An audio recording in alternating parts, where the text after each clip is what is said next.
Hello, everybody, and welcome to my channel. I really appreciate having you guys here. I'm back. Um, I want to get through a few things first. This is very important for me and for others as well, and everybody out there listening. So I'm going to follow a few of the rules and the things that we agreed to on or about today, where we started just having a conversation. This is our conversation. It's something that it's important and it must be worked out so that we can all make the best of it, because every situation or relationship that you're in deserves to be um, bear fruit, bear its reason for being, whatever that might be. So it's important, and I think that if I create these personal rules, I can follow them and then just set up the boundaries that we need so we can feel protected and we can feel safe in our environment and feel comfortable expressing ourselves as we wish. And that's just how it has to be. So one of us has to um, you know set that boundary so that we can have a safe environment and we can all accomplish our goals. So the first thing out of many things that I put down here for myself is that I want to make a video at least once a week, and it's since I've been coming back on to YouTube that I realized that I need to put some content out there. Uh, yeah, so that's what I'm going to do. So here I am. I know it's not Fridays when I expect to do these videos, but Friday sounds like a good day to have something ready, or at least post something that I've made or recorded previously. And it gives me time to start writing things down and setting reminders of things that we have to remind each other, because it's important that we keep up with the things that concern us the most. All right, so now that I got that out of the way, I just want to continue. There was something that I wanted to have you guys see, is this symbol. The symbol, you'd have to see it and connect with it energetically. Just give yourself, have someone see that. That's what I promised someone. I said, the symbolism, it's very important for us, because certain things just they don't necessarily you need words for, right? So that's that. I did record a previous video that was full of information. It was great, but I wasn't really looking very good, and I discarded that idea. The video is there, but I'm not going to post that video. I'm going to make a brand new video. I'm going to keep it a lot shorter, because that's the goal. It's one thing I'm going to try and stick to as well, if I can. In any case, let's see. So I'm just going to paraphrase a lot about the other video. But what mostly came to my energy field was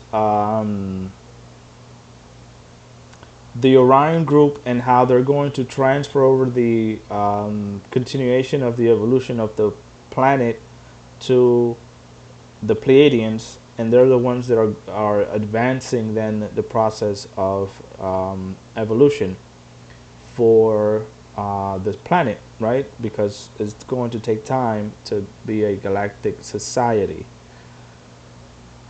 And I don't want to discourage anyone, but it's not anytime soon. But we can move forward with a lot of the steps. All right. The other thing was the planet and the whole solar system is moving closer to the Oort cloud. I think it's spelled OORT. That's a dense surface vibrational frequency. The planet is moving in that direction. You can tell because there's more asteroids outside the Earth that we can see and that surrounding planet Earth. So we're moving into another part of the galaxy, so to speak.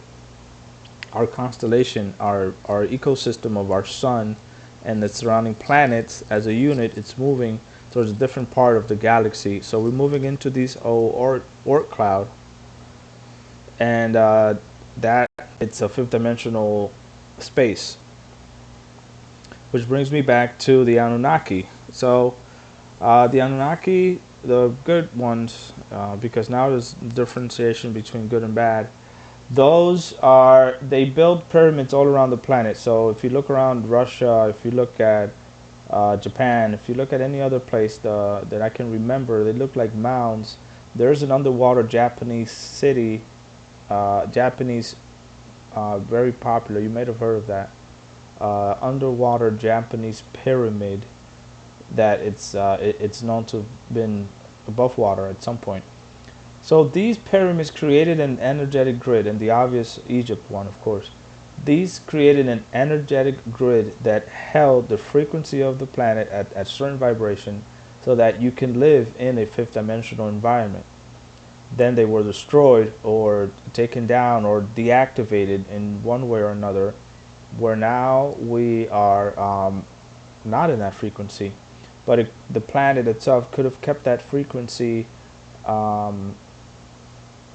for itself with that grid, even if it wasn't inside the Oort cloud. So you were able to experience life differently, because we're not experiencing life the way we're supposed to anymore. At least not in the fifth dimensional frequency for everybody. So the next thing that I remember from that previous video was that there's a wormhole behind Jupiter. Once you go past Jupiter, everything's a little different. Jupiter is like the entrance to this solar system. It's, even though it's the planet that's not too far from Pluto, which is, I think, not a planet anymore, but that's where you come in. That's the entrance to this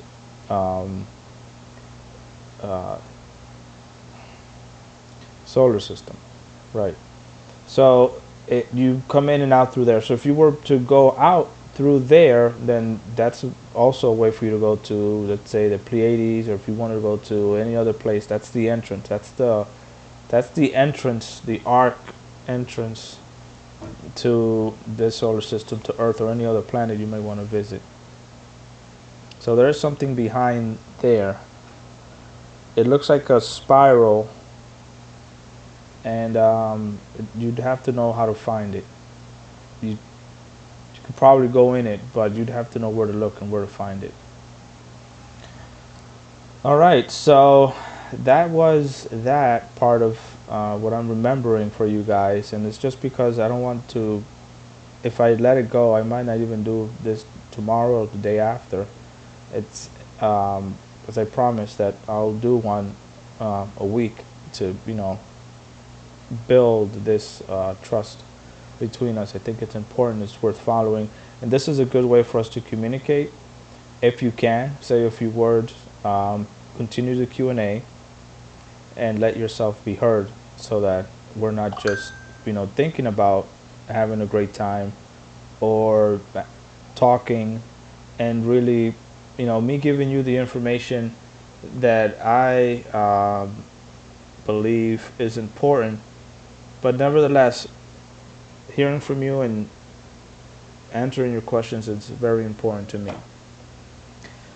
All right, the next thing is there's going to be 2 or 4 or 5 or 8, 10 individuals traveling. They're going to go to a place that it's going to be wide and expansive. It's going to feel like the place is alive and it's living, even though you're walking in this, perceivably solid structure. There's going to be symbols, and maybe not on this trip, maybe in another trip you'll notice this, but there's going to be symbols, and the symbols are, you're meant to concentrate and think about symbols. or look at them and then be reminded of certain things. Okay, because that's how it everything used to work before. Things used to be a symbolic representation of certain things. For example, in Egypt, there's always a circle, there's always a sun god, and there's always this depiction of a god. Or, during Akhenaten's reign, which is Moses, the biblical Moses, he had this symbol which was a circle, and it was the sun, and the sun's rays were the ones that were, coming towards you and giving you life. For example, whatever you think might be your interpretation of God or prime creator in this case. So that it's a symbolic representation. So people from that era, when they saw this, they immediately knew what to think about or how to feel. All right, and this was all over every arc on every door we used to go to, and also there was in places where people would gather a lot, like in a marketplace or any sort of spiritual or belief system where they practice some of this stuff. They had that in their view. They would always see these things. So this structured apparatus or vessel that you might be going into, yes, it's not a Q&A. It's more like a FYI for that person. It's just gonna have symbols. It's gonna talk to you. If you're there long enough and you experience that kind of energy, maybe even I will be able to interact with that energy that you have. I'm thinking underwater. I'm thinking, quite interesting. Underwater. Yeah, so have fun. Enjoy it, and I want to hear all about it when you can and when you're ready. It'd be very interesting to know. There's a lot of other things that I don't remember, but I will continue to put things down where they go, and go from there. After I had those extra hours that I just couldn't do anything about it, I felt compelled to be here with you guys.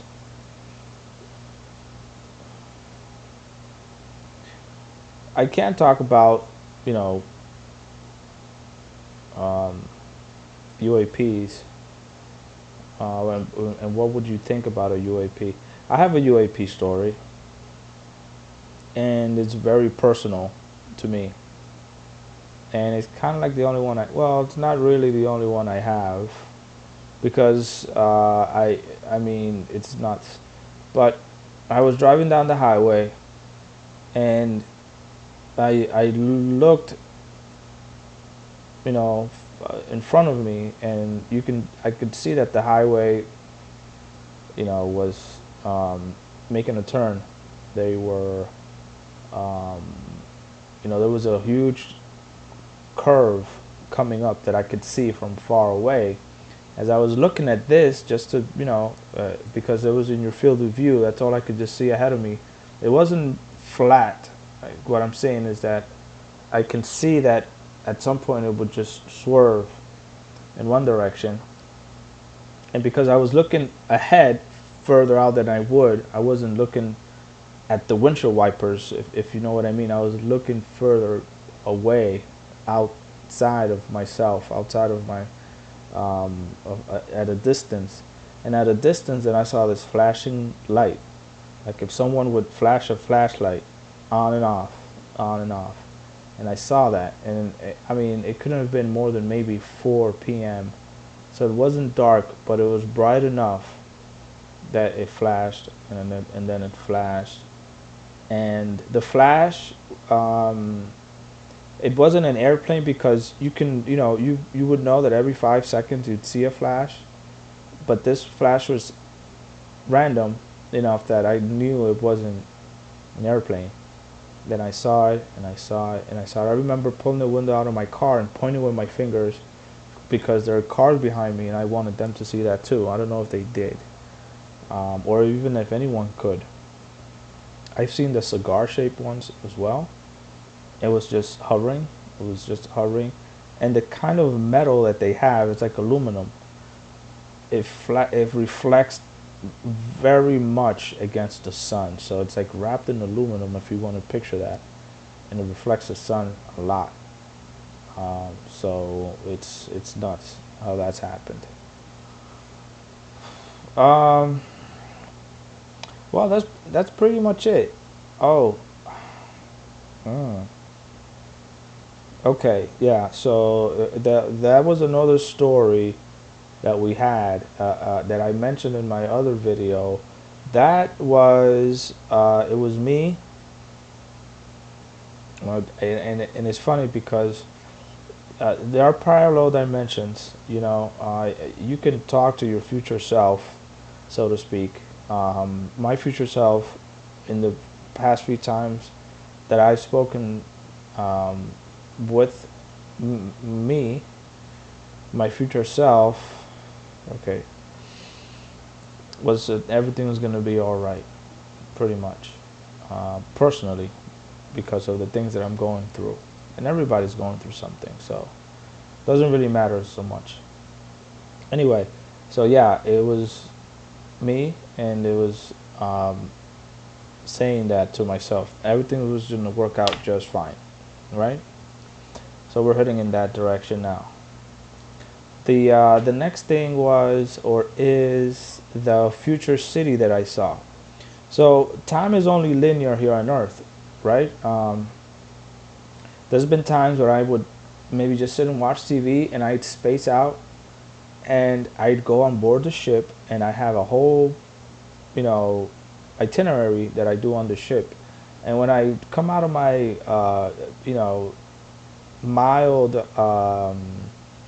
meditation, or that mild, daydream that I was in while I was watching TV, go in this trance, right? Was that you don't necessarily realize it, but here on Earth, just is not the same way it is up there. So now I'm going to go to the parallel dimension Earth that I remember myself. So I looked out, and there was this being next to me. This being was translucent. He wasn't white robed or anything like that. It didn't feel like I could touch him, like he had a color to himself or anything like that. But he felt angelic, as if the way that you've seen an angel. Like, when you see an angel, you think angelic, right? And he looked just like that, but he was all white. He felt like he could disappear if he wanted to, right there and then. And I was there physically, but I knew that he wasn't there physically. It's like right now, if I could feel there's something here, there's an energy, I would know, but I know that I wouldn't see it with my physical eyes. But you can see it with your third eye. You would know where that individual might be in this room, for example. So he was sort of behind me, to my right. We were looking ahead, and what I saw was domed cities. And they were far enough that it was a complete, probably 10 15 square miles city. I was far enough that I could see that there were three of them, not in any significant pattern, and I did see two, aircraft above that were just flying slowly. They weren't in any hurry, like cargo ships. I can't get into detail a little more about that, but I won't, because it's not even speculating. It's remembering something that happened, like a dream, right? In that case, so that, and in that same, because when you go to bed at night, you don't, most of the time you don't remember where you go, but you leave your body and you go and do things outside of, there's always something going on. Doesn't matter if you're asleep or not. So the two times that I remember was two individual times that I went to bed, but when I had the experience, or let's just call it when I had the dream, that dream was concurrent. It didn't stop, but I had it in two separate parts. So the next time, and I mean next time, But when I did go to bed and I had the second part of this, which is all one solid continuation, was there was a tree. We were sitting on this flat surface like a helipad, and there was a tree in the back. And I remember thinking tree of life, but I was thinking just there's a tree there. It represented something while we were there. And then it's almost like the first time that I discovered, my that I'm a Lyran star seed, and that was because we had about 8 or 10 individuals. We formed a circle, and I was looking at them, and they were also looking at me. There were ape-like people. There were mantids. There were ant people. I think ant people might be something interesting. There were all sort of other different races. There was one that looked like a body of a human, but the head of a dolphin, right? There was one from the fairy kingdom, and that was about it. But I know there were a few more. I couldn't tell.